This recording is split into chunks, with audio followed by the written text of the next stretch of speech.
थोर मोठे लेखक लक्ष्मण गायकवाड साहेब. मी ज्या समाजात जन्माला आलो ती समाज म्हणजे जन्मजात चोर गुन्हेगार असं डिक्लेअर केलेली जमाती आहेत. माझ्या आईला साडी कुठून आणली, भांडे कुठून आणले ह्याची विचारणा व्हायची.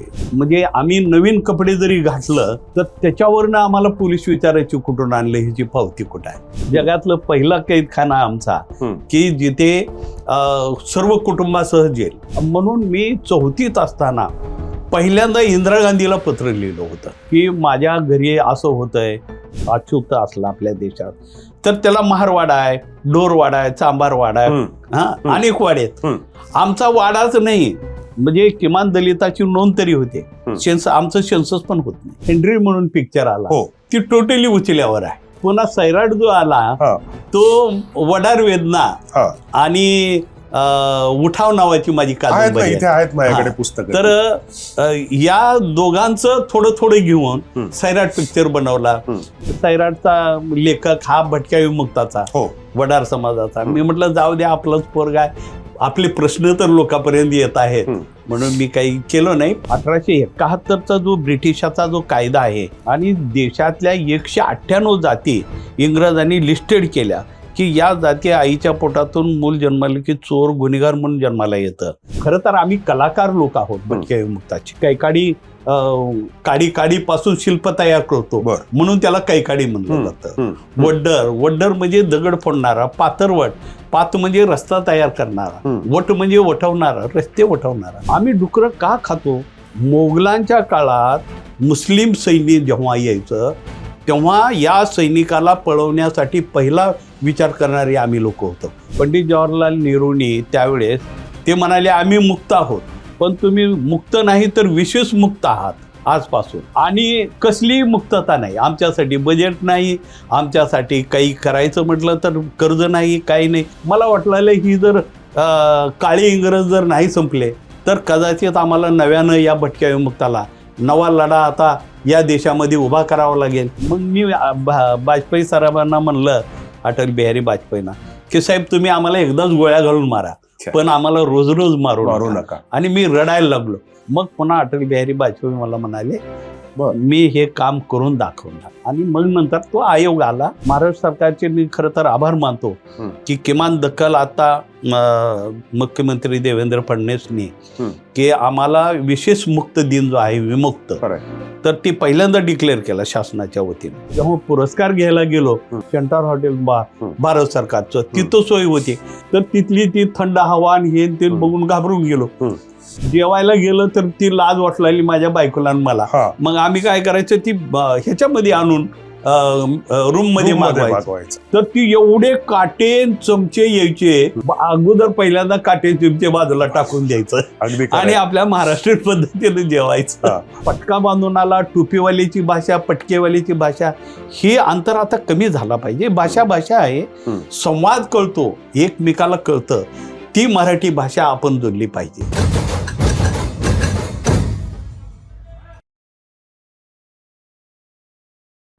आपल्याला स्वातंत्र्य कधी मिळालं? 15 ऑगस्ट 1947. पण तुम्हाला माहिती आहे का की काही जाती, काही जमाती, भारतामधल्याच म्हणतोय मी, यांना तब्बल 5 वर्षानंतर स्वातंत्र्य मिळालं. का? तर ज्या वेळेस आपल्याला स्वातंत्र्य मिळालं तेव्हा या जातीचे बहुसंख्य लोक हे कुठेतरी भारतातल्या कुठल्या तरी तुरुंगात डांबवून ठेवलेले.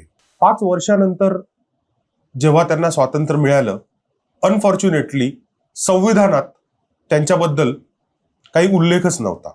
आपल्या या पॉडकास्टमध्ये त्या समाजातले एक थोर मोठे लेखक आपल्याकडे आलेले आहेत, लक्ष्मण गायकवाड साहेब. नमस्कार. कसे आहात सर? एकदम बरा. आणि मूड कसा आहे मुख्य म्हणजे तुमचा?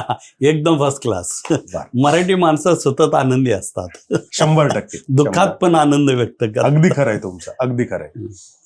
सर, सगळ्यात पहिलं खूप धन्यवाद, तुम्ही आम्हाला वेळ दिलात, वेळात वेळ काढून इथे आलात.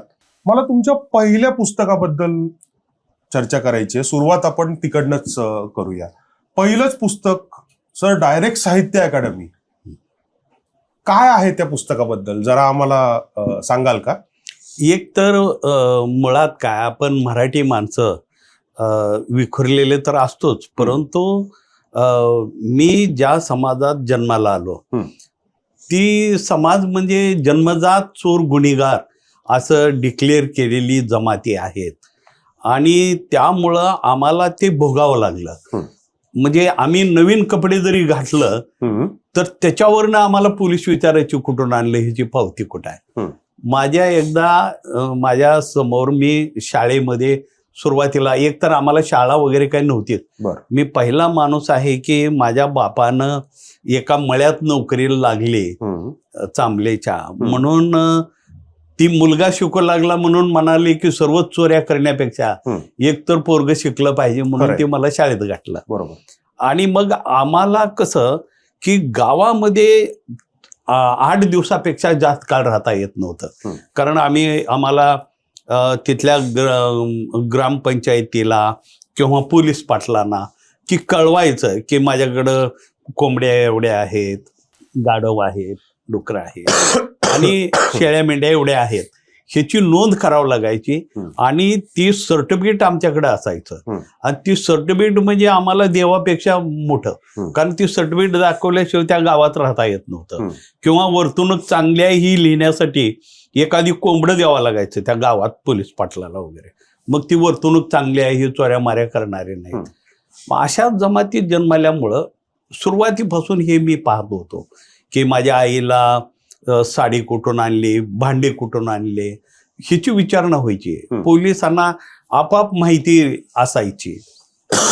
त्यामुळे हे लहानपणापासून बघत होतो. आणि मग शाळेत जेव्हा मी चाललो प्राथमिक शाळेमध्ये, ती एवढं भयावह होते की ती मला नको वाटायचं शाळा, की या गावात सर्व मला, कारण आम्ही खेकडे खायचे ना, खेकडे मासे वगैरे, तर ती म्हणायचे लक्ष्मण ताता खेकडेची आमटी खाता असं म्हणून चिडवायचे आणि खडे मारायचे. मग मला वाटायचं की नको, आपलं बरं आहे, मासे बिशे धरायला जाता येतं, शिकार करायला, तीच बरं आहे असं वाटायचं.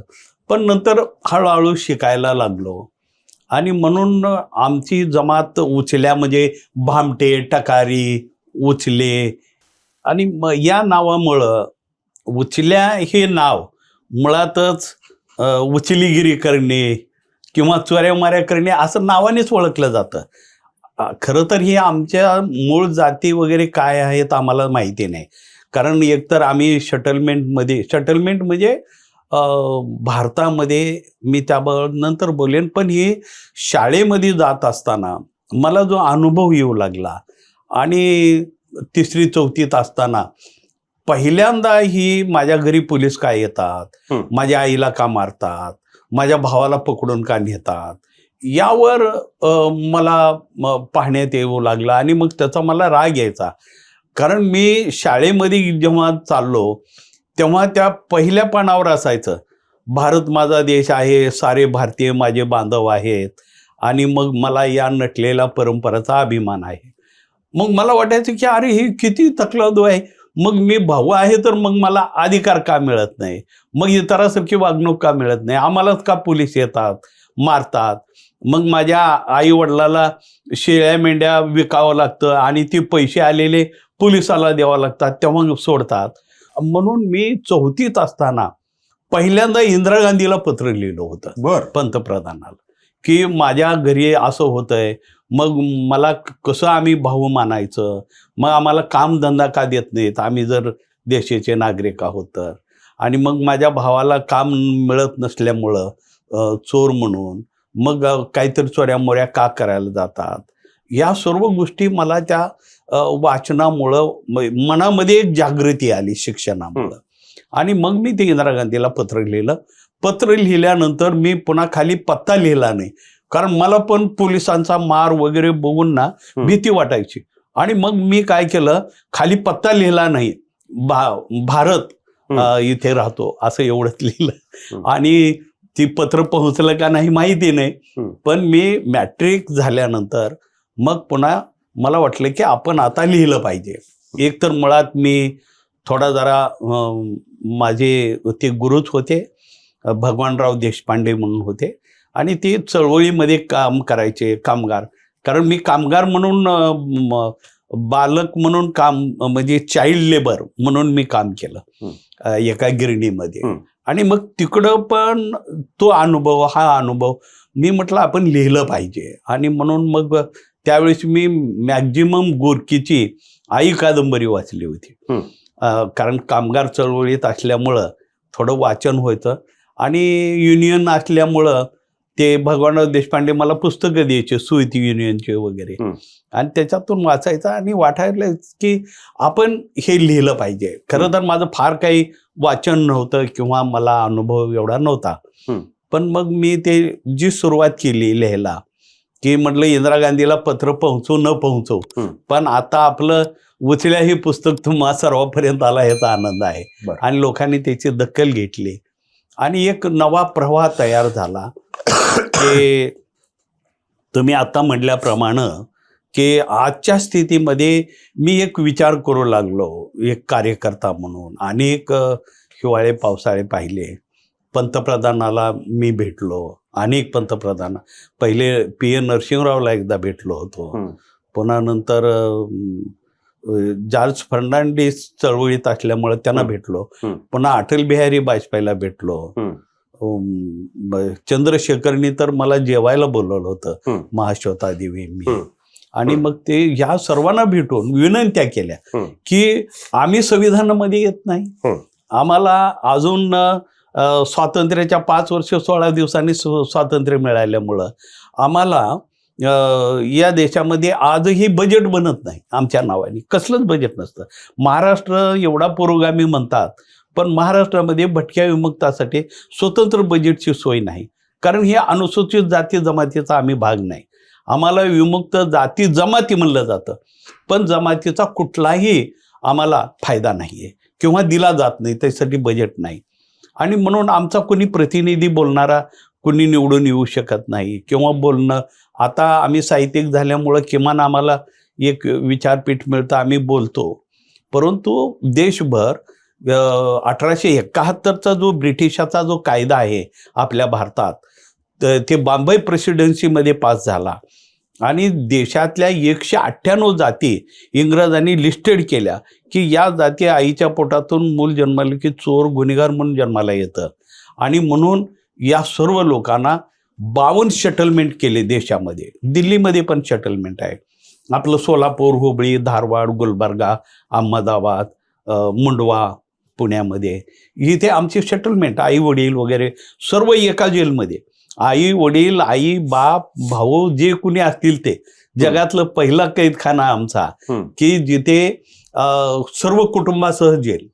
आणि म्हणून अशा परिस्थितीत सर्व जीवन जगल्यामुळं आणि थोडं शिक्षण झाल्यामुळं आम्ही मग ती लिहायला लागलो. माझ्या अनेक वडार वेदना किंवा वकिल्या पारदी किंवा हे स्वातंत्र्य कोणासाठी आहे हे सर्व पुस्तकं माझे नंतर आले. पण पहिलं उचले आहे आणि उचल्याची खूप लोकांनी दखल घेतली. तर्कतीर्थ लक्ष्मण शास्त्री जोशींनी माझ्या पुस्तकाचं प्रकाशन केलं आणि माधव गडकरींनी त्यावर बोलताना मी म्हटलं की बाबा रतन खत्रीला तुम्ही आड्डे ह्याचे देता, जुगार खेळायचे आणि ते परमिट असतं त्यांना, तर मग आम्हाला सवलत तर द्या, आम्हाला शिक्षणासाठी रोजगार द्या, माझ्या भावाला काम द्या, नाहीतर चोऱ्या करायचं परमिट द्या, अशी मागणी मी त्यावेळेस केली होती. तर गडकरींनी लिहिलं होतं की भारतात पहिला चोऱ्याचं परमिट मागणारा लेखक लक्ष्मण गायकवाड. आणि मग त्यावर गडकरींनी लिहिलं. तर्कतीर्थ लक्ष्मण शास्त्री जोशींनी माझ्यावर समीक्षा लिहिली. मी भाग्यवान आहे की माझ्यासारख्या एका लेखकाला लोकांनी डोक्यावर घेतलं. आमचे फडके होते, भालचंद्र फडके वगैरे, त्यांनी तर लिहिलं मोहाळ उठवणारी आत्मकथा. आणि मग त्याच्यावरून मग लोकांपर्यंत गेलं हे सर्व. पण तर्कतीर्थ लक्ष्मण शास्त्री जोशींनी लिहिलं की हे गावरान सागवानाचं लाकूड आहे आणि या लाकडावर रंदा मारल्यानंतर जे सागवान लाकूड असतं सर्वात चांगलं तसं हे पुस्तक आहे. असं मग त्याच्यावर बरीच चर्चा झाली. आणि मी साहित्यात उचल्या पुस्तक लिहिलं पण उचलीगिरी कुठली केली, जे माझा अनुभव आहे तो लिहिला. नाही, उचलेगिरीबद्दल आपण येऊच या त्याच्यावरती, कारण मला माहितीये कुठून कुठून उचलेगिरी झालेली आहे, ते येऊया आपण त्यावरती. पण गायकवाड साहेब, मला एक सांगा की हे पुस्तक जेव्हा लिहित होतात त्यावेळी भावनिक स्तरावरती काय परिस्थिती होती तुमची? माझे एक सर्वात मोठे प्रश्न होते जगण्याचे आणि स्थिरता, या गोष्टीच नव्हत्या मुळात. त्यामुळे एकतर मी विमुक्त भटक्या विमुक्त जाती जमातीची संघटना काढली पहिल्यांदा 1972 मध्ये मी संघटना केली. 74 मध्ये मी बराच कामाला लागलो, कारण 74 मध्ये मी कामगार संघटना स्थापन केली, हॉटेल बॉईज संघटना स्थापन केली, वडार समाज संघटना स्थापन केली. आणि मग त्याच्यामधून एक अवेअरनेस आला, एक सोच बदलली, विचार बदलला आणि मग या लोकात काम करू लागलो. आणि मग हळूहळू मी लिखाणाकडे वळलो. परंतु अनुभव खूप मला माझ्या गाठीस पडला आणि मग मला वाटू लागले की समाजामध्ये जी ही विषमता आहे, दुरी आहे, ही कुठंतरी कमी झाली पाहिजे आणि आम्हाला न्याय मिळाला पाहिजे. खरं तर हे मला माहिती नव्हतं की विमुक्त भटक्या जाती जमाती म्हणजे, आम्हाला वाटायचं की विमुक्त भटक्या जाती जमाती म्हणजे आम्हाला काहीतरी बजेट वगैरे असेल, काहीतरी शिक्षणासाठी. पण नंतर जेव्हा मी आता देशभर फिरतोय तेव्हा माझ्या लक्षात आलं की अरे आपण आपल्याला उगी नाव दिलंय, कारण आपण स्वातंत्र्यामध्येच येत नाही. कारण एकतर स्वातंत्र्य मिळालं 5 वर्ष 16 दिवसांनी 31 ऑगस्ट 1952ला पंडित जवाहरलाल नेहरूंनी त्यावेळेस ते म्हणाले आम्ही मुक्त आहोत स्वातंत्र्यामध्ये, पण तुम्ही मुक्त नाही तर विशेष मुक्त आहात आजपासून. म्हणून आम्हाला विशेष मुक्त विमुक्त नाव शॉर्ट फॉर्म मध्ये दिले, म्हणजे विशेष मुक्तचं शॉर्ट फॉर्म विमुक्त झालं. बर. आणि कसली मुक्तता नाही आमच्यासाठी, बजेट नाही आमच्यासाठी, काही करायचं म्हटलं तर कर्ज नाही, काही नाही. जसं अस्पृश्य जमातीला कर्ज मिळतं किंवा आदिवासींना, तसं आमचं काही नाही, कारण आम्ही नोटिफाईड होतो. आम्हाला नोटिफाईड ट्राईब्स केलं आणि नोमॅडिक ट्राईब, नोमॅड म्हणजे भटक्या जमाती. तर या लोकांची हालत अशी झाली की बाजूच्या कर्नाटकमध्ये जेव्हा आम्ही गेलो, कर्नाटकमध्ये आमची सर्व लोक अनुसूचित जाती जमातीचा भाग आहेत. बरं.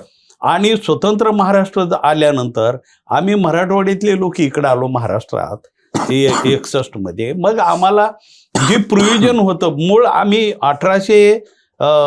1913 साली भारतामध्ये पहिल्यांदा बजेट आणि सोशल वेलफेअर हे समाज कल्याण आमच्यासाठी तयार झालेला आहे.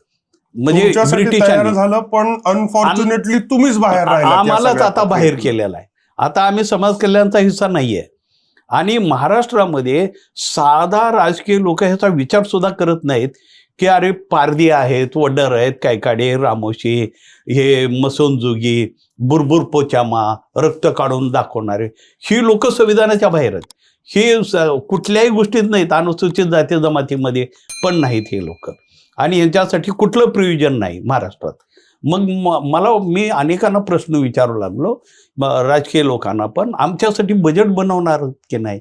हा माझा लढा 50 वर्ष झालं मी काम करतोय आणि अजून आम्हाला न्याय नाही मिळत. पण अटल बिहारी वाजपेयींनी पहिल्यांदा या देशामध्ये, मी मानवी हक्क आयोगावर होतो तेव्हा व्यंकट चलैया हे अध्यक्ष होते सुप्रीम कोर्टाचे चीफ जस्टिस. मग त्यांनी ती संविधानामध्ये तरतूद केली की ते म्हणाले अरे या देशामध्ये अजून ह्या लोकांना न्याय मिळाला नाही आणि हे संविधानाच्या बाहेर आहेत, हे कसं काय असं. म्हणून त्यांनी रिपोर्ट आम्ही लिहून दिला, महाश्वेता देवीने, मी.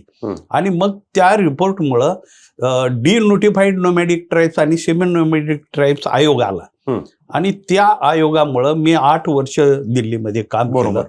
पहिले पंतप्रधान मी अनेकाला, राजीव गांधीला तर 2 वेळा भेटलो, कारण मला महाराष्ट्र गौरव सन्मान जेव्हा 1989 मध्ये राजीव गांधीच्या हस्ते दिला आणि तेव्हा त्यांच्याकडे तक्रार केली, तेव्हाही नाही झालं.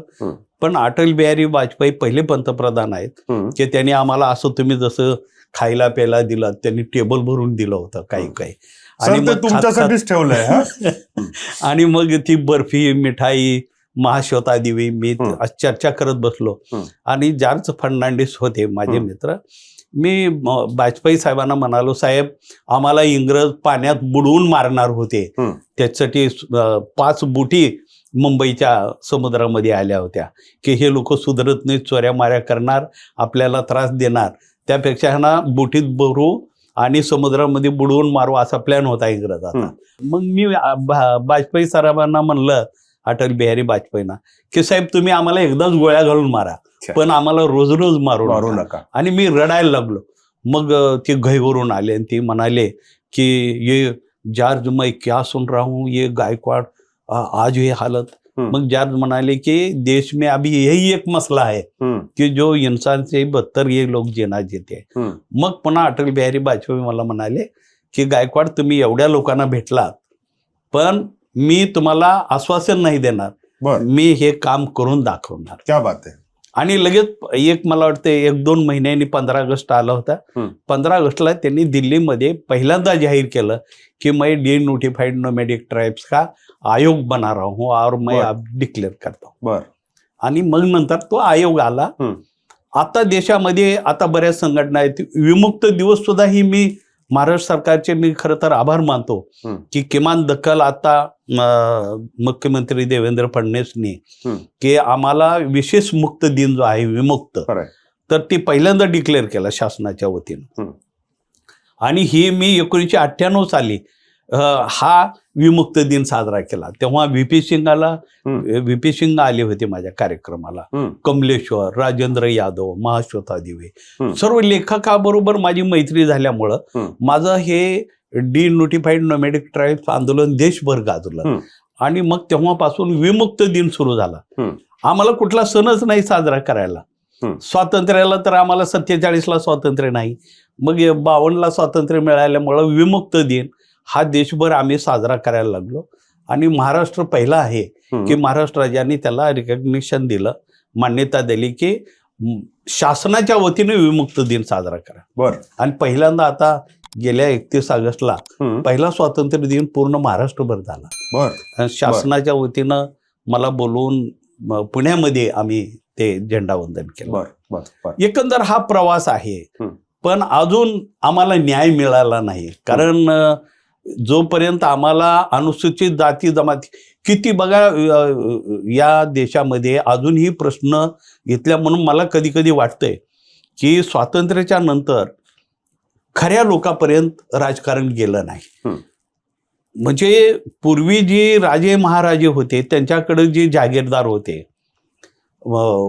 जमीनदार होते किंवा त्यांच्यासोबत राहणारे लोक होते, स्वातंत्र्य जे फ्रीडम फायटर होते, स्वातंत्र्य सैनिक होते, ती लोक बाजूला पडले. परत राजे महाराजांच्याच हातामध्ये भारताची सत्ता गेल्यामुळं आमच्यासारखी लोक आहे तिथंच पडले. कारण आम्ही नफरतीचे धनी आहोत, आम्हाला कधीच न्याय मिळत नाही. आणि म्हणून ह्याची खंत वाटते की महाराष्ट्र सरकार राज्यामध्ये एक 10,000चं बजेट आमच्यासाठी स्वतंत्र राहू नये. आडातच नाही तर पवऱ्यात कुठून येणार पाणी, आम्हाला काहीच नाही. मग ही बोलून ही 50 वर्ष बोलतोय तरी अजूनही महाराष्ट्रात बजेट बनत नाही. आता तर आम्हाला ओबीसी मध्ये टाकलं. समाज कल्याणमध्ये पूर्वी काहीतरी सुविधा होती, आता आम्ही समाज कल्याणमध्ये नाही, आता जनरल कॅटेगरीमध्ये येतो. पूर्वी जनरल कॅटेगरीमध्ये, आता ओबीसी मध्ये भाग झाला. कारण कालकर आयोगाने वगैरे नावं दिले, परंतु त्या आयोगात सुद्धा आम्हाला खालचा, आता एवढा मोठा गावगाडा, मला सांगा की दलित आहेत, त्यांना अस्पृश्य जरी असला, अछूत असला आपल्या देशात, तर त्याला महारवाडा आहे, डोरवाडा आहे, चांबारवाडा आहे, अनेक वाडे आहेत. आमचा वाडाच नाही. आम्ही अस्पृश्य म्हणजे गावानेच आम्हाला अस्पृश्य केलंय. पारधी टकारी उचले गावात आले की सर्व गाव मिळून ठोकतं, मारतं. शेती करायचं म्हणलं तरी आम्हाला करू देत नाहीत. गायरान जमिनी केल्या तर तिथं येऊन ठोकतात. मग मला सांगा, आम्ही दलितापेक्षाही दलित आहोत खालचे. म्हणजे किमान दलिताची नोंद तरी होते. आमचं सेन्सस पण होत नाही. म्हणजे सेन्सस पण होत नाही, अजिबात नाही, सेन्सस नाही होत. कारण म्हणून तर इथला पारधी राहिला, गावाच्या बाहेर राहिला. माणसं मेल्यानंतर मी लढे दिलेत ह्याला, ह्याची मुद्दाम तुम्हाला सांगतो, बीडमध्ये पारधी पावसामध्ये वीज पडली आणि झाडाखाली बसलेले पारध्याचं एक कुटुंब तिथंच मेलं. मेल्यानंतर कलेक्टरनं डिक्लेअर केलं आणि मी हे आंदोलन केलेलं आहे. डिक्लेअर केलं की आम्ही ह्यांना 1.5 लाख रुपये देतो एकाला मेल्यानंतर. मग ती 1.5 लाख कधी कुणाला मिळतात, तर मग ते म्हणाले की नागरिकाचा दाखला आणा ग्रामपंचायतचा. म्हणजे तुम्ही भारतातले नागरिक असल्याशिवाय 1.5 लाख कुठून मिळणार. खरंय. मग ती कलेक्टरने सांगितल्यामुळे आम्ही गेलो. मग ती गावाच्या बाहेर कुठं तर राहतात झाडाझुडपाखाली. मग कुणीच सर्टिफिकेट देणार. मग काही गावाला आम्ही जाऊन आलो की बाबा आम्हाला कलेक्टर म्हणतात सर्टिफिकेट द्या, ही माणसं मेली, डिक्लेअर केलंय सरकारने अनुदान, तर आम्हाला द्या. ते म्हणाले नाही, म्हणले आम्ही पारद्याला देत नाही सर्टिफिकेट, कारण गावाचा नागरिक जर केला तर चोराचं गाव होईल आमचं. म्हणून त्याला कुणी सर्टिफिकेट दिलं नाही आणि शेवटी ते अनुदान असंच निघून गेलं. म्हणजे नागरिक म्हणून सुद्धा मान्यता महाराष्ट्र सरकार पुरोगामी राज्यात नाही, ही वस्तुस्थिती आहे. आता बुरबुर पोचामा रक्त काढतात, आसोड मारू मारू घेतात, ती माणसं कशात नाहीत हो, नोंदच नाही त्यांची. गाडवी सोनार, अशी रेवडकरी अशी नावाची लोक आहेत, पण ही सर्व कलाकार आहेत भारतामध्ये. वडर या लोकांना आजही मसनवाटे नाहीत. ती कधी पुरायला गेलं ती पारदेची लोक आम्ही, तर त्यांना जागा गावात देना झाले. मी वकिल्या पारदीमध्ये लिहिलंय, दलिताच्या मसनवाट्यात गेलो, ती म्हणाले पारद्याचं भूत लय वाईट असतं, इथं नको. म्हणजे गावात पुरायला आणि जाळायला जागा नाही.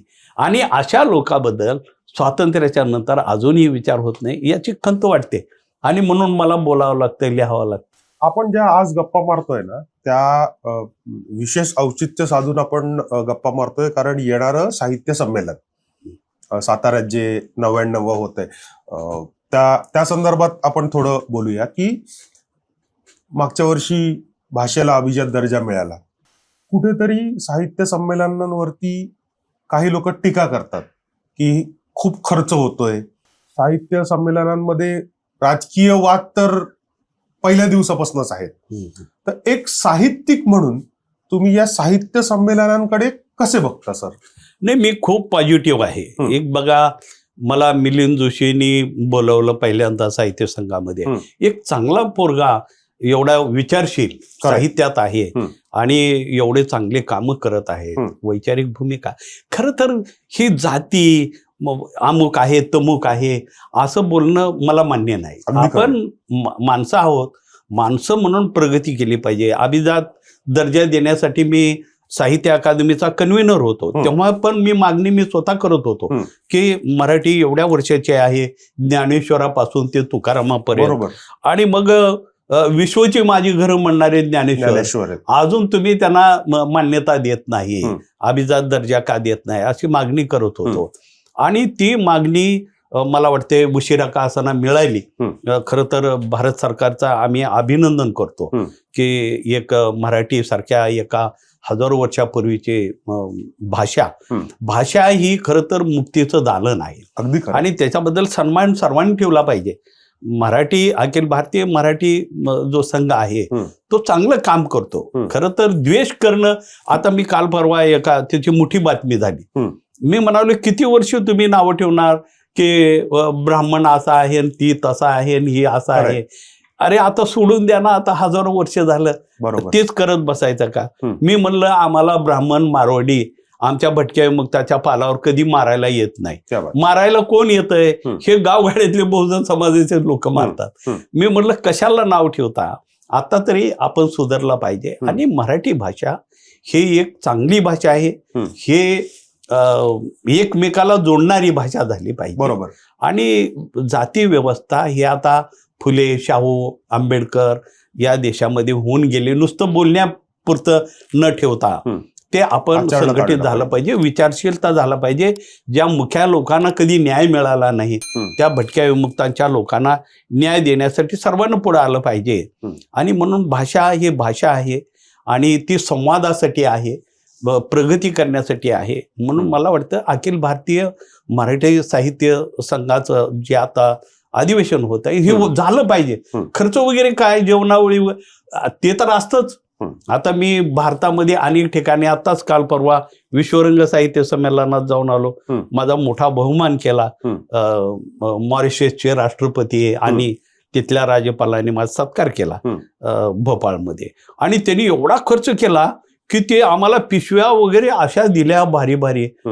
पुन्हा तिथून भुवनेश्वरला गेलो, तिथंही मोठं साहित्य संमेलन. म्हणजे तिथे एवढा सन्मान खर्च, 10,000 रुपये मला एक अर्धा तास बोलण्याचे दिले, विमानाचं तिकीट दिले. मग ती खर्च करतात तर मराठी भाषेने खर्च केला तर बिघडते कुठं? उलट सन्मान केला पाहिजे. साहित्यिक लोकांवर तुम्ही खर्च नाही करणार, कोणावर करणार आहात? नाही म्हणजे आम्ही मागच्याच आठवड्यात मिलिंद जोशी साहेबांचा आणि त्यांच्या टीमचा पॉडकास्ट केला. त्यांचं पण म्हणणं हेच होतं की हा आपल्या मातृभाषेचा उत्सव आहे. 2 पैसे आपण खर्च केले तर काय चुकीचं आहे? साधी गावात जत्रा असते, आपण घरी रंग लावतो, सगळ्या घरच्या मंडळींना नवीन कपडे घेतो. तर हा तर आपल्या मातृभाषेचा, आपल्या मराठी भाषेचा उत्सव आहे, जागर आहे. 4 पैसे खर्च केले तर काही फरक पडत नाही, असं त्यांचंही मत होतं आणि तुमचंही मत तेच आहे. निश्चित. नाही, या निमित्तानं मी एवढं सांगेन की महाराष्ट्र सारख्या राज्यामध्ये साहित्याला मोठं तर्कतीत लक्ष्मण शास्त्री जोशी सारखे लोक महाराष्ट्रात झाले आणि त्यांनी अनेक लिखाण केलंय. आणि अशा मराठीला उंचावर घेऊन जायचं असेल तर पैशाला काय बघता? पैसा तर खर्च. अहो, मला काल त्या भुवनेश्वरमध्ये एक बॅग पुस्तकं आणि ते पुरस्कार दिला, तर ती किमान मला वाटतं जवळपास 10-12 हजाराचं तर ते बॅगमध्ये सामान असेल, एवढ्याला दिलं. 5 स्टार हॉटेलमध्ये थांबवलं. एवढा खर्च तिथल्या भाषेचे लोक करतात, तर उलट मराठीने आणखीन जास्त करायला पाहिजे. कारण ज्ञानेश्वरांची भाषा, तुकारामाची भाषा तुम्ही जगाला कधी वाटप करणार आहात? माझ्या आईची भाषा आहे, आईची भाषा, माझ्या मातृभाषा आहे. आणि मातृभाषेला खर्च करायला तुम्ही घाबरता कशाला? माझं तर म्हणणं किमान 15-20 कोटी रुपये दिले पाहिजेत आणि मोठं भवन झालं, मराठीचं मोठं भवन झालं पाहिजे. साधं आपलं मराठी भवन नाही, केरळीयन भवन आहे, कन्नड भवन आहे, मराठी भाषा भवन पण होत आहे. नाही, उलट चांगलं झालं पाहिजे. तिथं अभ्यास करायला, लेखकाला साधं झोपायला इथं जागा मिळत नाही आपल्या महाराष्ट्रात. कुठे एखादी स्थान नाही की साहित्यिक आला मुंबईत कुठं तर झोपला, असं नाही. तर माझं म्हणणं की मराठी भाषेवर खर्च झाला पाहिजे, मान सन्मान साहित्यिकांना दिला पाहिजे. उलट अभ्यास करण्यासाठी मोठमोठ्या लायब्ररी दिल्या पाहिजेत भाषेवर महत्त्व.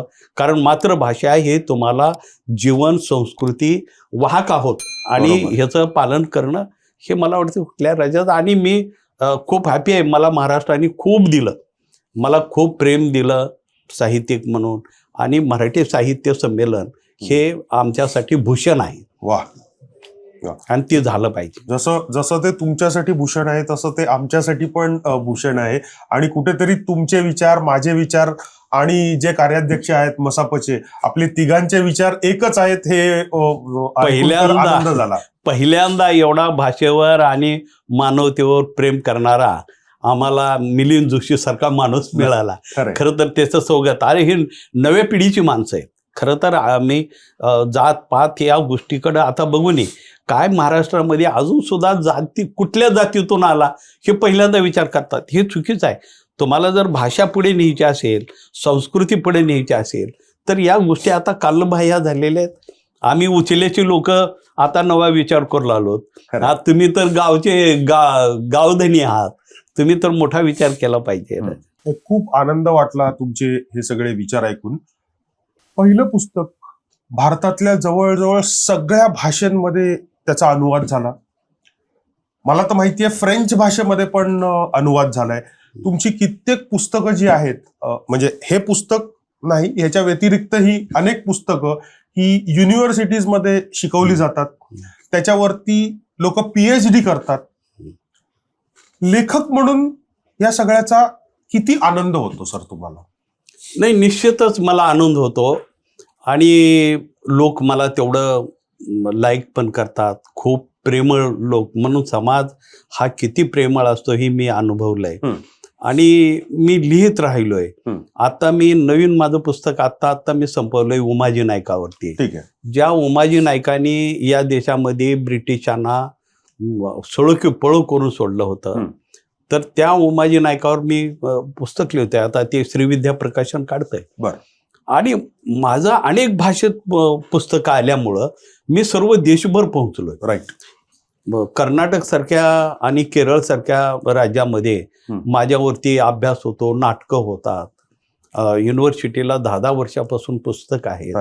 आणि म्हणून मला वाटतं की माणूस 1000 भाषणं देण्यापेक्षा एक पुस्तक लिहिलं तर हे विचार लोकांपर्यंत जातात आणि त्याच्यातनं लोक बदलतात. उचल्या ही शिवी होती, हो, पण साहित्यात आल्यामुळं उचल्या ही ओवी झाली. आणि म्हणून मला आनंद वाटतो. त्याच्यावर अनेक भारत सरकारने नाटक केला उच्चक्का नावाने.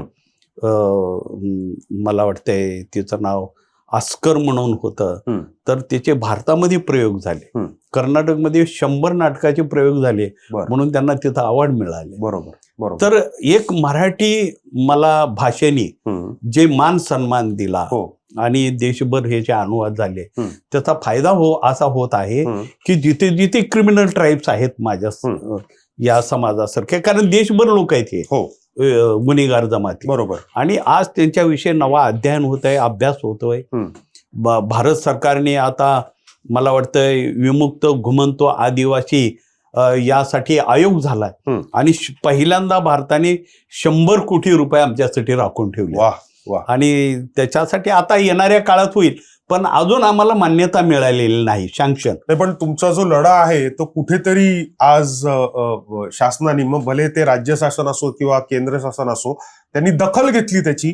आणि जे तुम्ही मगासपासून म्हणताय की आम्हाला विशेष दर्जा नाही, विशेष बजेट नाही, तर तुमच्याकडनंच ते आलंय की 100 करोडचं बजेट तुमच्यासाठी आता तयार केलेलं आहे.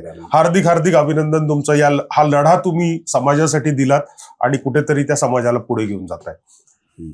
खूप नक्कीच.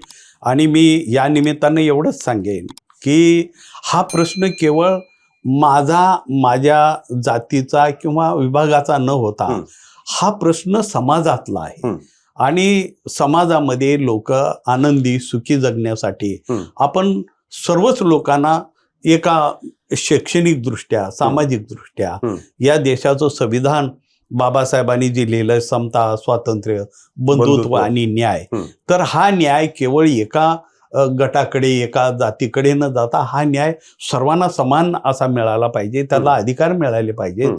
शिक्षण हे वाघणीचं दूध आहे, जो पितो तो डरकाळतो. बरोबर. तर हे शिक्षण सर्वांना मिळालं पाहिजे. मी जर माझ्या बापाने मला शाळेत घातलं नसतं तर कदाचित आज मी तुमच्या पुढे बोलायला आलो नसतो. आज माझ्या अशा लाखो लोक आहेत की ज्यांचं म्हणणं लोकांपर्यंत जात नाही. एक लेखक, साहित्यिक म्हणून जी मला मान्यता मिळाली आहे, मी हा प्रसाद मराठी भाषेचा खूप ऋणी आहे की ही मराठी भाषा मला जेवढं देशभर देता येईल तेवढी ही शिदोरी देत राहणार. अगदी नक्कीच. आणि आम्हीही ती शिदोरी तुमच्याकडनं घेतच राहणार आहोत. सर, पहिल्याच पुस्तकाला साहित्य अकादमी पुरस्कार मिळाला. जेव्हा ते पुरस्कार घोषित झाला, ज्या दिवशी तो पुरस्कार घ्यायला तुम्ही गेलात, काय भावना होत्या सर मनामध्ये? अरे, फार चांगला प्रश्न विचारला. एक तर काय माहितीये का, मला ह्याच्यातलं फार ज्ञान नव्हतं. खरं तर मी ऍक्सिडेंटली साहित्यिक झालोय. कारण साहित्याचे काय गुण माझ्यात आहेत माहिती नव्हतं. पण मी पुस्तक एक लिहिलो आणि उचल्यासारखं पुस्तक लिहिल्यानंतर ते इंदिरा गांधीला पत्र मिळालं का न मिळालं माहित नाही. बरोबर. पण माझं पुस्तक मात्र घराघराने गेलं आणि त्याचा सन्मान झाला. जेव्हा पुरस्कार घ्यायला गेलो, माझी बायको, माझा मुलगा वगैरे, तर रेल्वेने गेलो आणि 5 स्टार हॉटेलमध्ये, सेंटर हॉटेल भारत सरकारचं, तिथं सोय होती. मला 5 स्टार कधीच माहिती नाही. मग तिथे गेल्यानंतर ती गटुडे घेऊन गेलो होतो. आणि आम्ही त्या 5 स्टार हॉटेलमध्ये गेल्यानंतर लोक म्हणाले, कुठं, काय इथं, कशासाठी आलात, काय आहे? मग मी त्यांना ती पत्र दाखवलं. अरे, तुम्हाला पुरस्कार मिळाला. म्हणजे आश्चर्यचकित ती झाले. तिथे गेलो त्या हॉटेलमध्ये, तर तिथली ती थंड हवा आणि हे ते बघून घाबरून गेलो. जेवायला गेलं तर ती लाज वाटलेली माझ्या बायकोला आणि मला. मग आम्ही काय करायचं, ती ह्याच्यामध्ये आणून रूम मध्ये मागवायचं.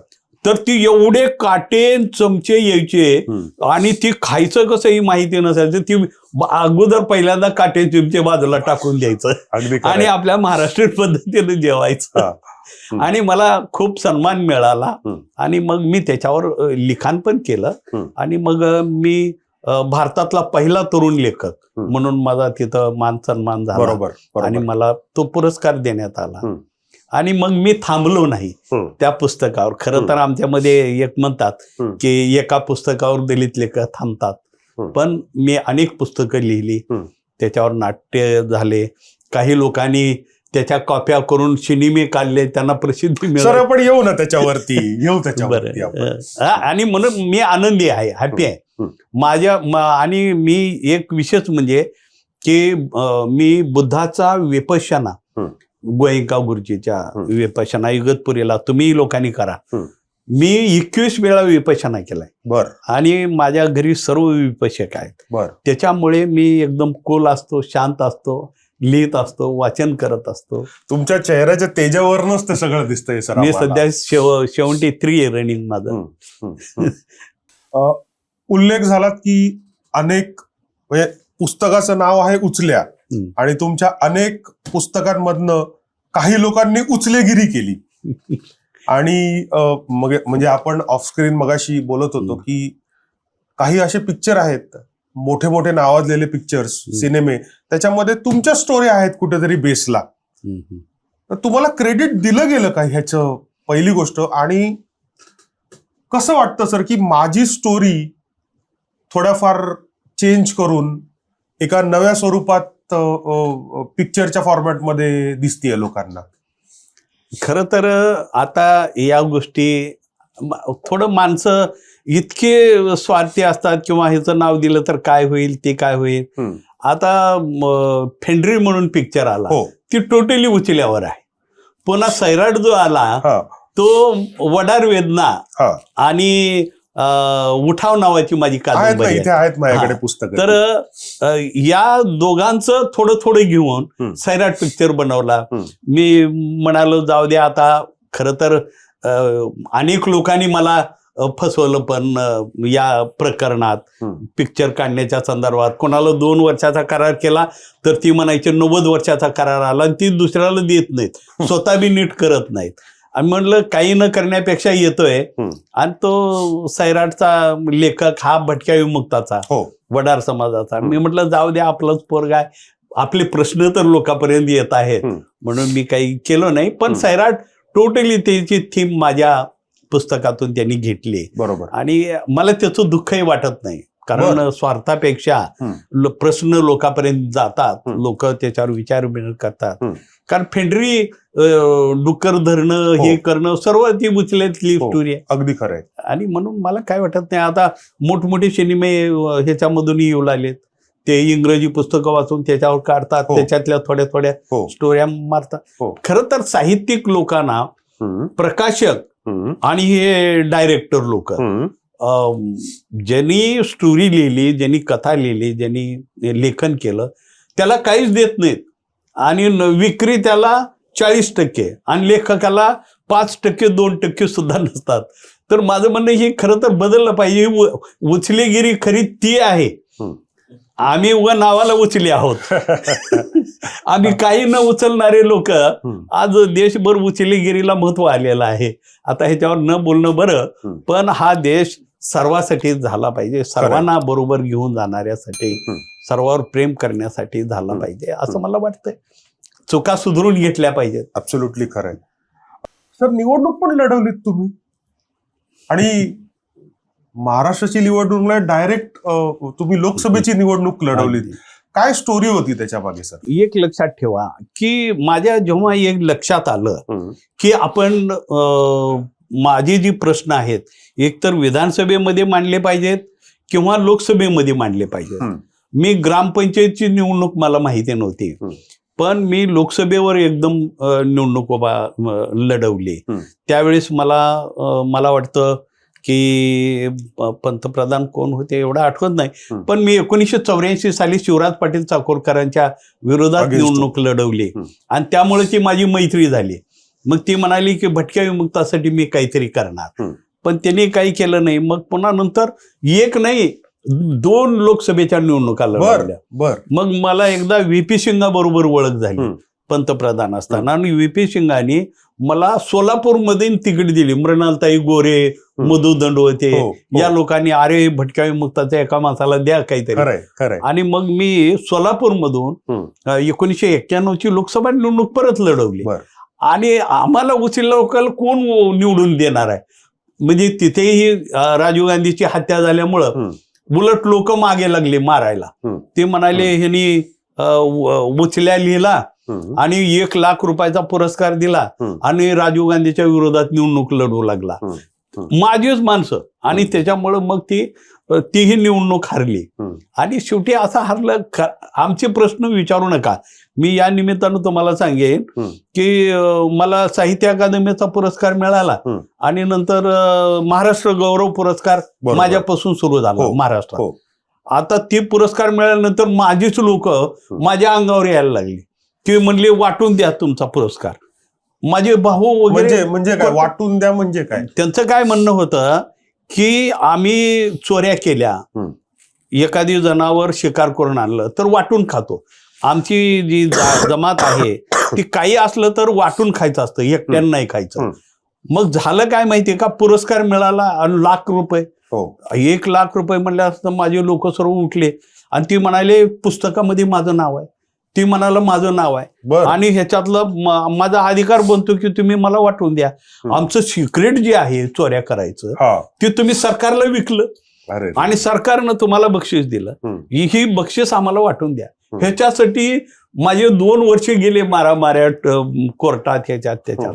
असं म्हणजे खालच्या समाजातनं वरी येणं आणि लोकांपर्यंत जाऊन जस्टिस, न्याय मिळवणं फार कठीण आहे. अजूनही आपला समाज स्वातंत्र्याच्या नंतर अत्यंत, मला या गोष्टीचं दुःख वाटतं की अजूनही शासनामध्ये, सरकारमध्ये ज्या लोकांसाठी विचार व्हायला पाहिजे, ज्यांना पुढं आणण्याची गरज आहे, त्याच्याबद्दल काही होत नाही. तर ती झालं पाहिजे. लिखाणाचा साहित्य म्हणजे काय? साहित्य म्हणजे सर्वाच्या हितासाठी, रक्षण करण्यासाठी लिहिला जाणारा शब्द. वाह वाह, म्हणजे साहित्याची पूर्ण नव्याने व्याख्या तुम्ही आम्हाला सांगितली. आणि म्हणून सर्वाच्या हिताचं काम करणं आणि त्याच्यासाठी लिखाण करणं हे साहित्यिकाचं काम असतं. ते आम्ही करत आहोत. आज ना उद्या न्याय मिळेल ही अपेक्षा आहे. बरं, तुम्ही मगाशी म्हणालात की एका पुस्तकावर तुम्ही थांबला नाहीत, अनेक पुस्तकं तुम्ही लिहिलीत. तर ती जी काही पुस्तकं आहेत त्यातल्या निवडक पुस्तकांमध्ये काय काय वाचकांना वाचायला मिळेल याची एक 2-2, 3-3 शब्दात प्रत्येक पुस्तकाबद्दल, वाक्यामध्ये आम्हाला सांगा ना. खरं तर ही वकील पारधी माझं पुस्तक आलं. भूकंप झाला, किल्लारीचा भूकंप. तर दुभंग नावाचं कादंबरी, पहिल्यांदा भूकंपावरती मी कादंबरी लिहिली. शेतकऱ्यांचं कसं वाईट झालं, सामान्य लोकांचं किती वाईट झालंय. तिथली एक मी तुम्हाला मुद्दाम घटना सांगेन की भूकंप झाल्याबरोबर मी गेलो होतो तिथे आणि मग लोकांना मदत करत होतो. मग आमच्या तिथे वस्ती होत्या, महार बंजारा नावाची एक कमिटी आहे, त्याचं नावच महार बंजारा आहे ना. बंजारा त्यांना जवळ करत नाहीत, महारबी जवळ करत नाहीत आणि त्यांना मुली पण देत नाहीत, एवढी वाईट अवस्था. आणि मग तिथे गेलो आणि पालं टाकलेली लोक आणि सर्व गाव रडू लागले आणि हे तिथे आपलं चुली बिली पेटवले. मी म्हटलं अरे कसं काय, काही झालं नाही. ते म्हणले काय झालं की साहेब लई पहाटेपासून लोक रडू लागले. म्हणजे जे पालात होते त्यांचं घर पडण्याचा प्रश्नच येत नव्हता आणि ती उगाच जरा हल्ल्यासारखं झोपेत गेलेली लोक आणि म्हणाले, तिची तक्रार काय होती, आम्हाला राशन देत नाहीत, सर्व गावात राशन देऊ लागलेत आणि तुम्ही या गावाचे नागरिक आहात का दाखवा म्हणतात. आणि म्हणून आमच्याकडे काहीच पुरावा नाही, म्हणून आम्हाला राशन पाणी भूकंपात काही मिळत नाही. मग तो प्रश्न घेऊन मी ती दुभंग कादंबरी लिहिली. दुभंगनी म्हणजे फाटणे. आणि मग वडार वेदना की शिक्षण घेण्यासाठी कॉलेजमध्ये किती ही व्हावं लागतं.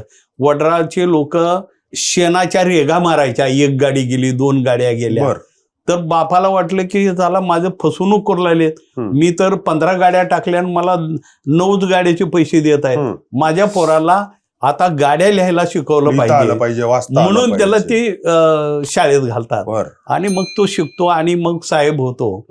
आणि तोही कसा शोषण करू शकतो पुन्हा, हो. आणि या समाजाचा घटक कसा होतो ह्याच्यावर मी ती कादंबरी बरं. वडार वेदना नावाची लिहिली, बरं. दुभंग लिहिला, उठाव लिहिला, बऱ्याच कादंबरी आहेत. वकील पारधी पण वकील पारधी, गाजलेली कादंबरी. पारधी, वकील पारधी तर आज साहित्यामध्ये एक त्याचे एवढे अनुवाद होत आहेत आणि युनिव्हर्सिटीला आहेत. माझे पंजाबी भाषेमध्ये 9 पुस्तकं आहेत, कर्नाटकमध्ये 3-4 पुस्तकं आहेत. तर ही सर्व मी जी लिहिलंय ही कुठली कॉपी नाही करत मी. माझ्या मनामध्ये जी वेदना आहे आणि ही असं का होतं यावर मी भाष्य करणारी पुस्तकं, कादंबऱ्या लिहिल्या. बरोबर. त्यामुळं हे नवीन साहित्यामध्ये वाटतं की अरे हा अनुभव वेगळा आहे, हे काहीतरी केलं.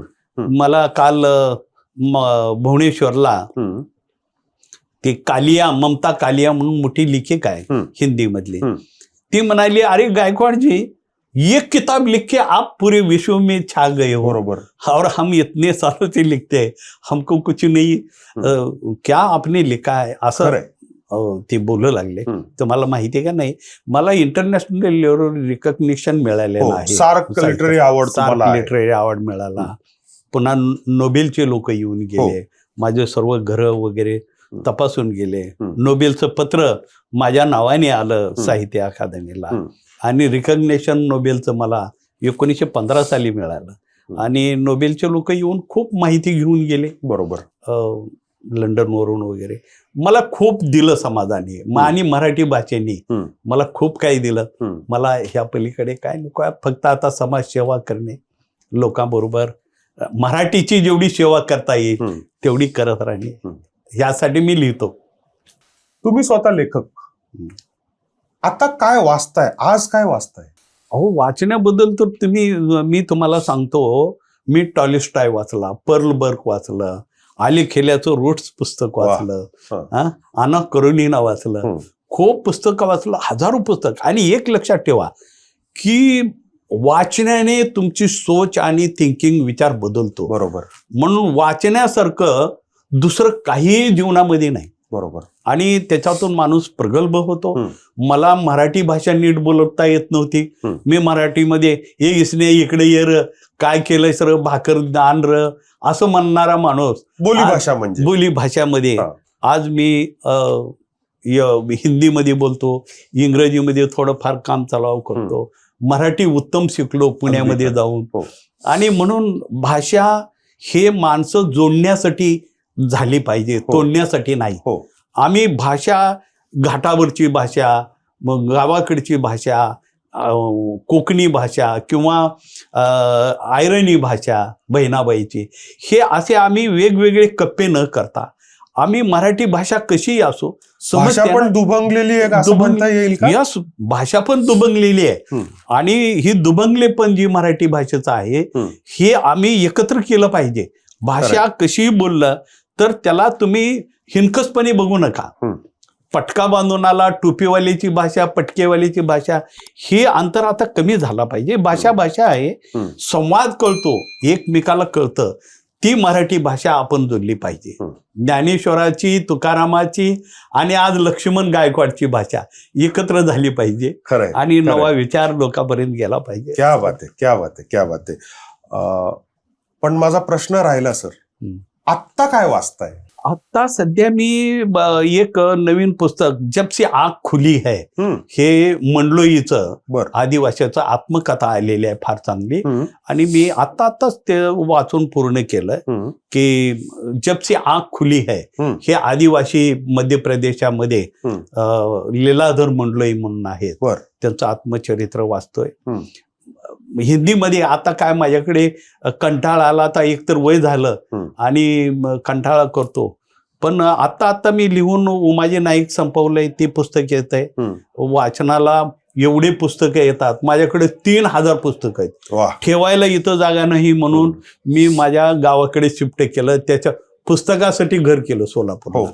आणि ते अवॉर्ड एवढे आहेत की किमान 100-150 तर अवॉर्ड असतील. ठेवायचं कुठं मुंबईमध्ये, मग ते टेम्पोमध्ये भरून नेऊन तिथं टाकले. आणि मग पुस्तकं एवढी येतात वाचायला, किमान महिन्यातून 5-10 तर पुस्तकं येतात. नक्कीच. आणि म्हणून वाचन हे झालंच पाहिजे. वाचनातूनच माणूस पुढे जातो, लिखाणालाही बळकटी येते काहीतरी, आणि म्हणून वाचत असतो, सध्याही वाचतो. बोरवणकर का काहीतरी एका मुलीचं नाव आहे. पहिल्यांदा एका महिलेचं काल परवा मी हे वाचलं, कविता संग्रह. तर ती आई बापाला कटघऱ्यात खडे करते की मी बाई म्हणून, स्त्री म्हणून माझी किती हेटाळणी तुम्ही करणार आहात. एक स्त्री म्हणून तू मला विकण्याचाच कार्यक्रम करतोस, लग्न देणं म्हणजे कन्यादान करणं. आणि तू कधीतरी हे माझ्या बापा, कधीतरी तू माझा बाप हो आणि मला तुझं लेकरू म्हणून असं कुठं बी कोणाकडे हे करू नकोस, अशी वागणूक नको देऊ. आणि स्त्रीच्या वेदना काय. खरं तर मी या निमित्ताने तुम्हाला सांगतो की दलितापेक्षाही दलित स्त्री आहे आज. प्रत्येक धर्मामध्ये स्त्रियांच्या शोषणावर हे धर्म आदरलेले आहेत असं मला वाटतं.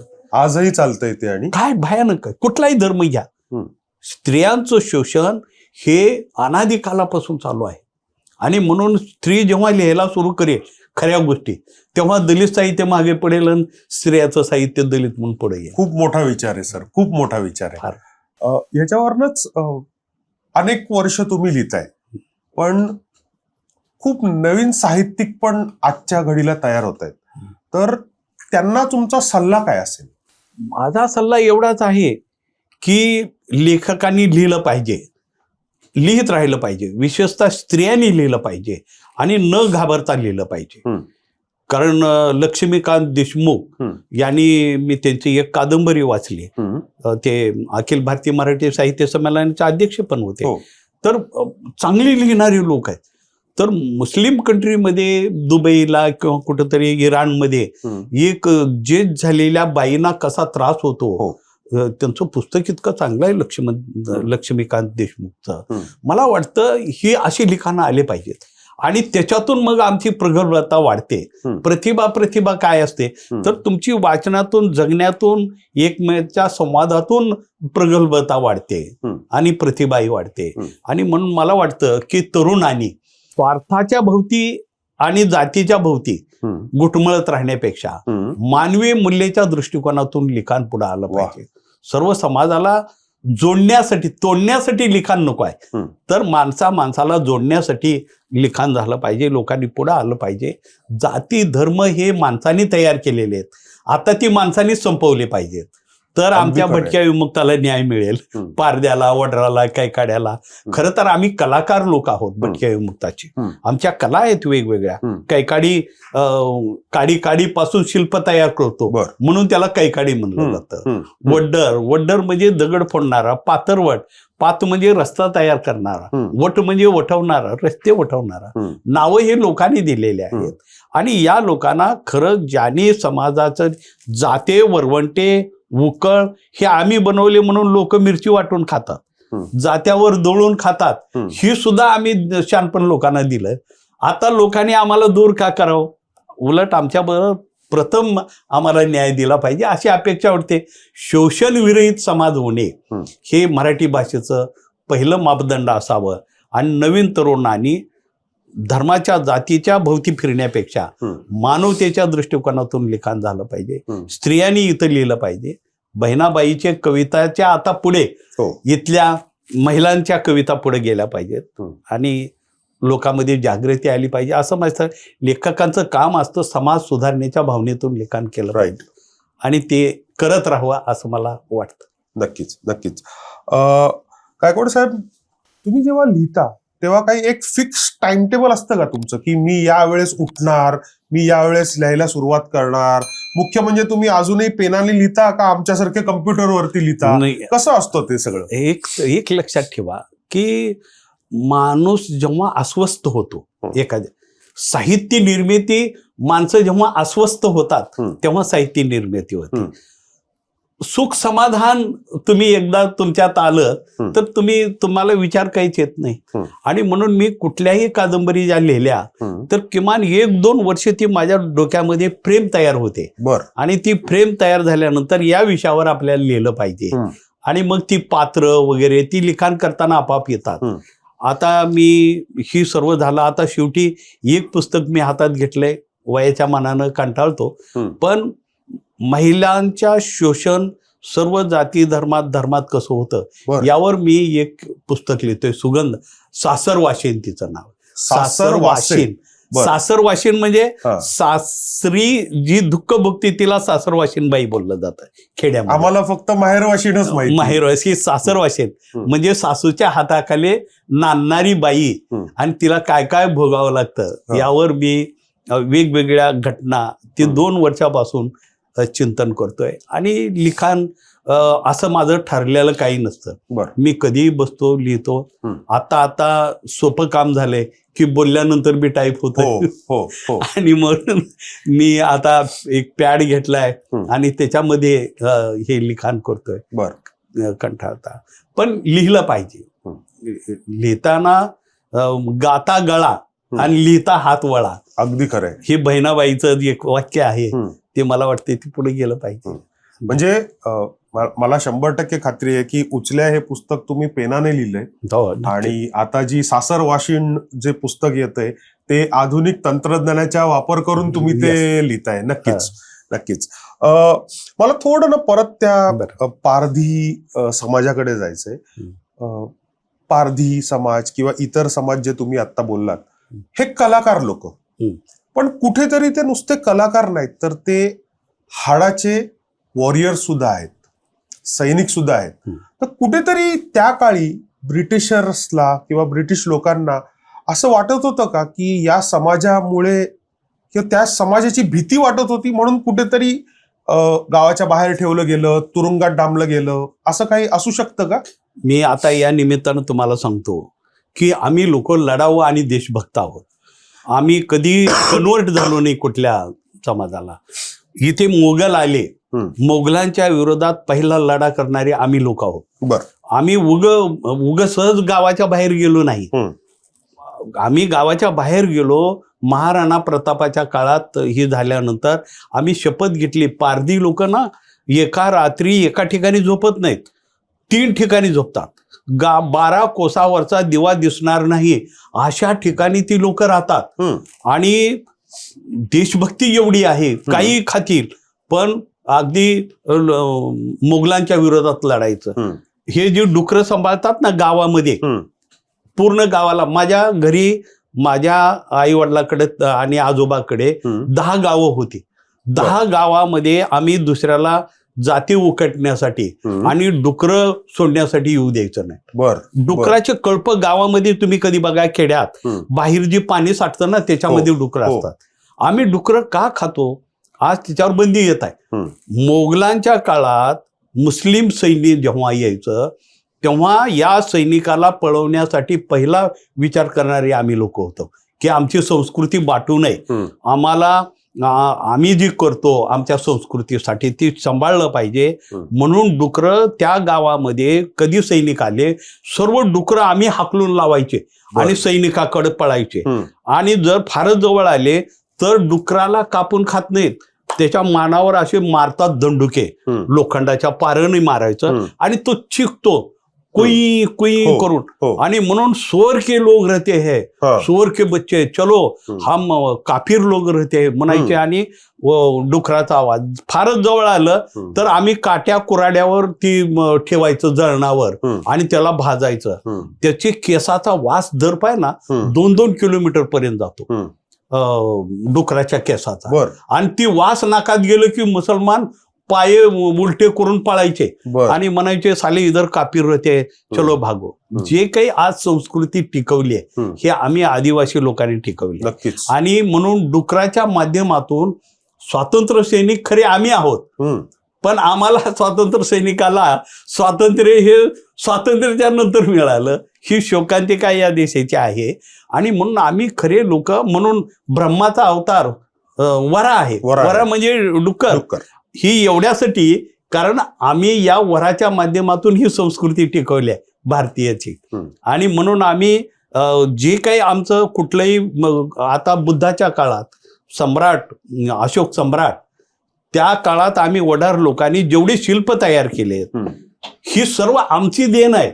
जे काही आज या जगामध्ये देशामध्ये जे काही आज शिल्लक आहे ते आम्ही बनवलेली कला आहे. वड्र, पातुर्ट हे किल्लं, रायगड. राय म्हणजे काय? राय म्हणजे दगड आमच्या भाषेमध्ये. बर. रायगड म्हणजे दगडाच्या माध्यमातून बनवलेला गड आहे तो. बर बर. राय म्हणजे दगड आहे. तेलुगू वस्तात राय सणा मंचिद उंडय रे, म्हणजे दगड फार इथं चांगला आहे, इथं मुक्काम करा आणि दगड काढा आणि गावाला सावलीत झोपवणारा वडार कधीही स्वतःचं घर बांधत नव्हता, खिडक्यात राहत होता आणि दगडाचे पालक ही करून वाडे बांधायचा. आज तोच वडार राबला म्हणून काळा झाला, तर गावात शिव्या देताना हे काळ्या वडराच्या म्हणतात. हे आम्हाला बक्षीस मिळाले स्वातंत्र्यानंतर. आणि म्हणून ही कलाकार लोक आहेत, संस्कृतीला अबाधित ठेवणारे. डुकरापासून गाढव का सांभाळतो आम्ही? जंगलामधून कुटुंबी किती वजन दिलं तर चालणारा, पाणी चारा न मागणारा या प्राण्याला मी म्हणाला, अरे तुम्ही शिवी देताना सुद्धा हे गाढवाच्या म्हणतात. मी म्हटलं, अरे मी जर कधी पंतप्रधान झालो तर देशाचा राष्ट्रीय प्राणी गाढव करेन आणि सर्व ऑफिसमध्ये गाढवाचा फोटो लावायला लावेन की आजपासून याच्यासारखं काम करा. चुकारपणा करता कामा नये. काम करावं तर गाढवासारखं करा. उलट गाढवाला राष्ट्रीय प्राणी करा ही माझी मागणी होती. आणि म्हणून आम्ही जी लोक आहोत ही देशभक्त आहोत, या संस्कृतीचे वाहक आहोत. आणि म्हणून आम्हालाच न्याय न देता तुम्ही न्याय करणं, राजे महाराजे आणि जहागीरदार या लोकांच्या हातात सत्ता आता निघून सर्वसामान्य लोकांच्या हातात सत्ता स्वातंत्र्याची आली पाहिजे असं माझ्या सरकारला वाटतं.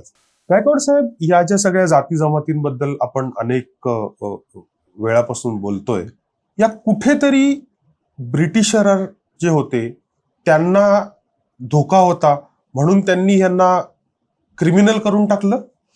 अगदी खरं आहे. मी तुम्हाला सांगतो, हा प्रश्न एवढा जटिल आहे की आम्ही ब्रिटिशच्या काळामध्ये स्वातंत्र्यासाठी लढणारे लोक आहोत. जी पारधी आपण म्हणतो गुन्हेगार आहे, शमशेरसिंग भोसले नावाचा झाबुआमध्ये म्हणजे गुजरात आणि मध्य प्रदेशाच्या बॉर्डरला 1200 लोक घेऊन इंग्रजावर हल्ला केला होता. बर. आणि त्याच्यात त्याचे 1000 लोक मारले गेले. तो पारधी होता शमशेरसिंग भोसले.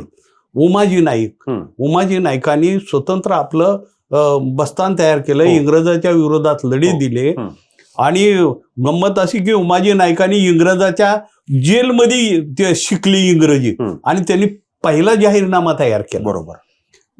या गोष्टीचं सांगण्याचं कारण आहे की ब्रिटिश आम्हाला दुश्मन वाटत होते आणि म्हणून आम्ही आई वडील सर्व लोक बाहेर पडायचं गावाच्या आणि अनेक खजाने लुटणं, ब्रिटिशाचे हत्यारं पळवणं आणि जे स्वातंत्र्य सैनिक आहेत म्हणून वकील पारधी वाचा, त्याच्यामध्ये हे सर्व गोष्टी आणल्यात की आम्ही स्वातंत्र्य सैनिकाला पुरवायचे, त्यांच्या बंदुका आणायच्या, चोरायच्या ब्रिटिशाला.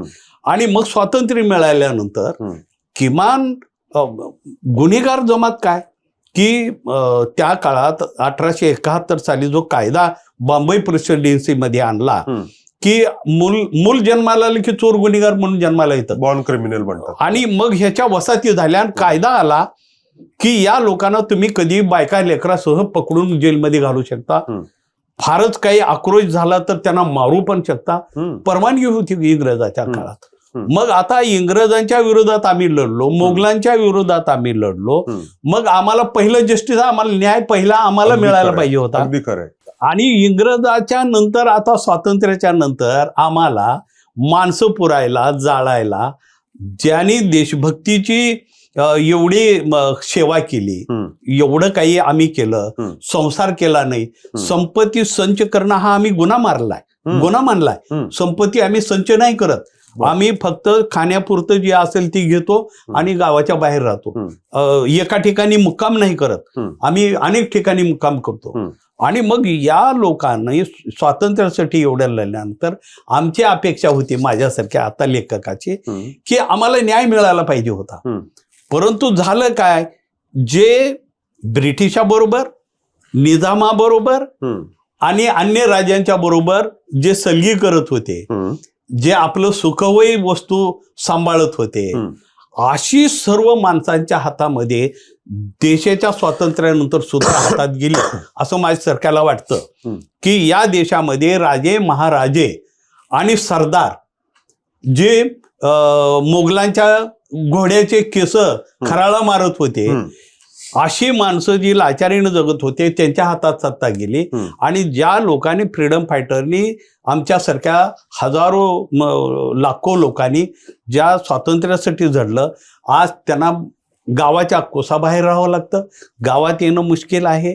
आणि म्हणून या स्वातंत्र्यामध्ये जी आज जी काही गडबड झाली आहे, मला वाटतंय आता आम्हाला वाटतं की ब्रिटिश चांगले होते, पण ही काळे लोक त्याच्यापेक्षा वाईट आले.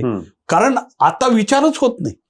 आणि त्याला राजांना कधी आपल्या सैनिक किंवा आपले गावगाड्यातले लोक आपल्या बरोबरीला बसावं हे त्यांना कधी मान्य नाही.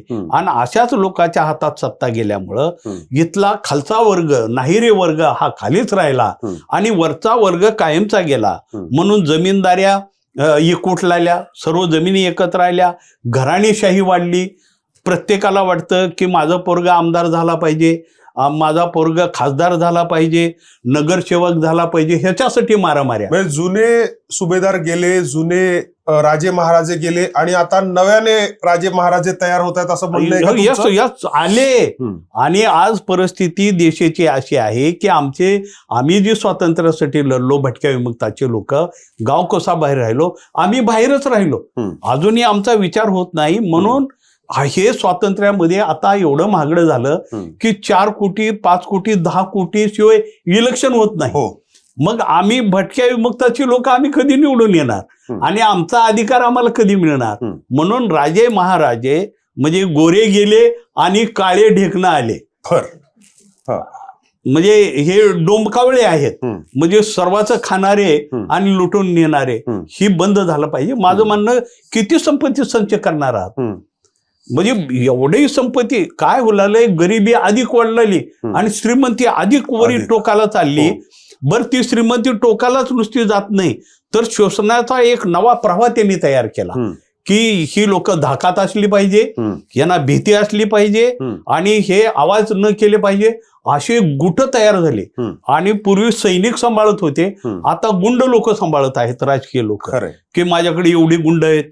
मग ती तलवार गँग, मग पुन्हा आणखीन काही वेगळी गँग, पुन्हा कोयता गँग, पुन्हा केक कापायचं तरी तलवारीनं कापतात. आणि काय मिशा ठेवणं, दाढी ठेवणं, लोकाला धाकात ठेवणं. आणि स्त्रियावरती मला सांगा, शेतकरी कधीही आत्महत्या करत नव्हता ब्रिटिश काळात सुद्धा. आता शेतकरी रोज आत्महत्या करू लागले, रोज आमच्या आया बहिणीवर बलात्कार होऊ लागलेत. ही कुठून वाढलं पीक? कारण सत्ताधीश लोक जे आहेत हे मतलबी, स्वार्थी, स्वतःसाठी जगणारे राजे महाराजे, जहागीरदार, याच लोकांच्या हातात डोर गेली आणि सर्वसामान्य माणूस आज सत्तेच्या बाहेर पडला आणि त्याला आता नवीन रस्ता मिळत नाही. किमान आम्ही साहित्यिक लोक तरी किमान आज आमच्या लेखणीच्या माध्यमातून का असना आम्ही आमचं दुःख व्यक्त करत आहोत. आणि अशा व्यवस्थेचा निषेध करण्याचं काम, म्हणून साहित्यिकाला जात नसते, धर्म नसते, आणि सर्वांच्या हितासाठी, मानवतेसाठी लिहिणारे लोक आम्ही आहोत. आणि आम्ही बोललंही पाहिजे आणि लिहिलंही पाहिजे, हे साहित्यिकाची ड्युटी आहे असं मला वाटतं. परवा तुमचा एक व्हिडिओ बघितला, त्यावेळेस त्या व्हिडिओमध्ये तुम्ही म्हणत होतात की हे जे आपण जात समाजाविषयी बोलतोय, आम्ही लोक अशी लोक आहोत की पळता पळता आम्ही पायाने दगड उचलतो आणि मागे जो ब्रिटिश सैनिक येतोय त्याच्या तोंडावरती आम्ही तो दगड न बघता नेम धरून मारतो. तर काय विचार आहे ह्याच्या मागे? खरा प्रश्न तुम्ही चांगला विचारलात. मी बोलता बोलता राहिलो. आम्ही लोक कलाकार आहोत, आम्ही थांबणारे लोक नाहीत. आता आम्ही पारदेशी लोकांना पूर्वी ब्रिटिशच्या काळामध्ये जे ब्रिटिशाला मदत करतात असे मोठमोठे जहागीरदार राजे असायचे, तर त्यांची फांज असायची वाडे चढताना. तर आम्ही ही पारधी लोकांना उलट्या बाजूने पायाने भिंत चढायचं आणि मध्ये जाऊन चोऱ्या करायचं. हे वकिल्या पारधीत लिहिले मी, कशा चोऱ्या करायचं, आणि डाके घालायचं आणि ती पैसा देशाला लोकांना वाटायचं गरिबांना. अशी काही मग कामं केली. म्हणजे रॉबिनहुडच झालं. हा, असंच आहे. आता पारधी लोक आम्ही पळतो ना, पळताना पोलीस आमच्या पाठीमागे येतात. पोलिसामध्ये एक मन आहे की पारदेच्या पाठीमागे सरळ पळत जाऊ नका, कारण पायामध्ये जर दगड आला तर ती दगड एवढ्या जोरात भिरकावतात, कधी कधी पोलिसाचे दात पडतात आणि एवढा त्यांचा नियम असतो. आणि मी कधी कधी म्हणत असतो, अरे तुम्ही आम्हाला रोज पारद्याला मारण्यापेक्षा तुम्ही आमच्या हातामध्ये जो पारधी पायानं नियम करतो, दाताला मारतो, तोंडाला मारतो, त्याच्या हातात एक क्रिकेटचा बॉल द्या, तो प्रत्येक निशाणाला एक विकेट पाडेल आणि या देशाची चाललेली इज्जत तो भरून काढेल. आणि म्हणजे प्रत्येक बॉलला एक विकेट घेईल, पण त्याला मध्ये कधी येऊच देत नाही, मिळत नाही त्याला नियम, त्याचा पायाचा नियम आहे, हाताच्या बॉलचा नियम किती असेल, खरंय, त्रिफळाच उडवेल तो. आणि म्हणून आम्हाला किमान आमचा बाई आमची काय पीटी उषा वगैरे पारदीची बाई रात्री पळायला लागली ना खोच्या घालून, तर 10 पोलीस मागे लागले तर सापडत नाही, एवढं पळते जोरात. आणि मग तिला ऑलिम्पिक मध्ये उतरवलं तर प्रत्येक ह्याला ती स्वर्ण पदक पारद्याला जाईल, तुम्हाला सांगतो. एवढं ही लोक कर्तबगार असतात खेळात, त्याच्यात. तर ही झालं पाहिजे. पण आता जहागीरदार लोक, राजे महाराजे, ते म्हणतात ह्यांना पुढे येऊ देऊ नका, ह्याला क्रिकेटमध्ये माझा पोरगा गेला पाहिजे. प्रत्येक राजकारण्याचा पोरगा क्रिकेटमध्ये असतो, आम्हाला तिकडे संधीच नाही. आणि म्हणून बदल झाला पाहिजे. सर्वसामान्याची सत्ता, खरं तर गांधीजी असतील, महात्मा गांधी असतील, नेहरू असतील, अनेक लोक देशभक्त होऊन गेले, सुभाषचंद्र बोस असतील, या लोकांच्या कल्पना होत्या की सर्वसामान्य भारतीयांना सत्ता मिळाली पाहिजे, त्यांचे प्रश्न मिटले पाहिजे, सर्वांना समानता आली पाहिजे. आता त्यांचे स्वप्न बाजूला पडले. आता प्रत्येकाला वाटते की माझं पोरग मंत्री झाला पाहिजे, मुख्यमंत्री झाला पाहिजे, खासदार आमदार झाला पाहिजे. एका घरात, आता ही कोणाला लागू होत असेल, एका घरात 4 आमदार, 3 खासदार, 2 मिनिस्टर. अरे काही ठेका तुम्हाला आमच्या महाराष्ट्राने तुम्हालाच दिलाय का? जरा आमच्या लक्ष्मण गायकवाडला उगा एखादी कुठंतरी उभा करा, आमचं आयुष्य गेलं कर्पूरराव. आणि तुमचे शेंबडे पोरं, दादा, अण्णा, मामा, काका, नावं सुद्धा त्यांना असं घ्यावं लागतं. आणि काय लावलंय महाराष्ट्रात. मग हे साहित्य संमेलन कशासाठी आहे? अखिल भारतीय साहित्य संमेलन म्हणजे माणसं सुसंस्कृत व्हावं, एकमेकास मदत करावं, एकमेकांनी सुधारणा करून घ्याव्या. केवळ एका घराण्याची सुधारणा, एका घराण्याकडे सर्व, हे असं बंद झालं पाहिजे. साहित्यिक म्हणून मला काही नको आहे, पण माझ्या समाजाला जस्टिस द्या, न्याय द्या. माणसं आपल्या स्वतःच्या हातात काच घेऊन रक्त काढतो आणि मला काहीतरी द्या म्हणून भीक मागतो, त्याला अजून न्याय मिळत नाही. जो मसनजुगी आहे, स्मशानभूमीमध्ये मुक्काम करतो, आज महाराष्ट्रामध्ये मसनजुगी म्हणून एक जात आहे, तर ती भक्ती करतो देवापुढे, हे देवा, देवा महादेवा, गावातला सोन्याचा दात असलेला पाटील देशमुख मरू दे आणि त्याला स्मशानात येऊ दे आणि त्याचे दात मला मिळू दे, ह्याची भक्ती करतो. म्हणजे त्याच्या प्रेतावर जी आलेला आहे, किंवा एखादी गर्भधर बाई मरू दे आणि तिला मसणवाट्यात येऊ दे आणि तिच्या अंगावरचे कपडे दागिने मला मिळतील. त्या माणसाला तुम्ही न्याय देत नाही, त्या माणसाला तुम्ही गावात येऊ देत नाही. भीती त्याची आज ही आहे मसणजोग्याची, की माणसाला खडा करून घेऊन जातो, कुत्र करून घेऊन जातो, मांजर करून घेऊन जातो म्हणून लोक घाबरतात. तसं दहशत ही आमची खूप आहे. मला वाटलेलं ही जर काळे इंग्रज जर नाही संपले तर कदाचित आम्हाला नव्यानं या भटक्या विमुक्ताला नवा लढा आता या देशामध्ये उभा करावा लागेल, की सर्वसामान्य लोकांना न्याय देण्याची प्रक्रिया सुलभ होईल आणि ही व्यवस्था बदलली पाहिजे असं मला वाटतं. तरच डॉक्टर बाबासाहेब आंबेडकरांचं संविधान, त्याचे गुणगान आम्हाला गायला मिळतील. या संविधानामध्ये अजूनही राजे महाराजेच वाढत असतील आणि सर्वसामान्य स्त्रियांना, शेतकऱ्यांना न्याय मिळत नसेल, तर मला वाटतं हे साहित्यिकाचं काम आहे की या सर्व गोष्टी लोकांच्या समोर आल्या पाहिजेत, लिहिलं पाहिजे असं मला वाटतं. म्हणूनच कुठेतरी गायकवाड साहेब आम्हाला असं वाटतं की देशाच्या दिल्लीत तुम्ही असलं पाहिजे. आम्हाला गल्लीत राहू दे ना, तर दिल्लीत कधी जाणार? गल्लीतच अजून प्रवेश नाही तर दिल्ली दूर आहे आमच्यासाठी. नाही, एक दिवस येईल, मला नक्की खात्री आहे. आता काय वय झालं, आता काय येऊन तरी उपयोग काय, मी 70+ झालोय, आता काय. चला, पण अजूनही आशा आहे, अपेक्षा आहे. मी निराशवादी नाहीये, कारण ये बाहेर अंडे फोडून का गुदमरतोस आतच कोंडणी रे मानवा बघ जरा तरी. वि स खांडेकरांची कविता मला वाटतं प्रेरणा देणारे आहेत, साहित्यिक आहेत, जे लिहितात त्याच्यापासून प्रेरणा मिळेल. समाज आज ना उद्या बदलेल ही अपेक्षा करतो. गायकवाड साहेब, गप्पा मारायला बसलो तर अनेक तास कमी पडतील, पण कुठेतरी मला माहिती आहे की तुम्हाला पुढचं पुस्तक लिहायचंय, पुढचं अवॉर्ड स्वीकारायला जायचंय, पुढचं भाषण करायचंय. सो आज इथे आलात. 99 अखिल भारतीय साहित्य संमेलन जे साताऱ्यात होतंय त्याच्या अनुषंगाने ही विशेष सिरीज आपण करतोय. त्याच्यामध्ये तुम्ही आलात, आमच्याबरोबर गप्पा मारल्या. खूप खूप धन्यवाद.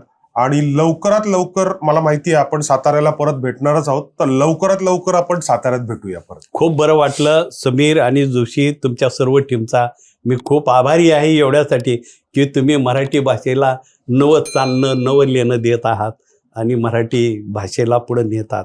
त्याबद्दल तुमचा आभार आहे. याच नोटवरती इथे थांबूया. आपल्याबरोबर होते ज्येष्ठ साहित्यिक लक्ष्मण गायकवाड साहेब.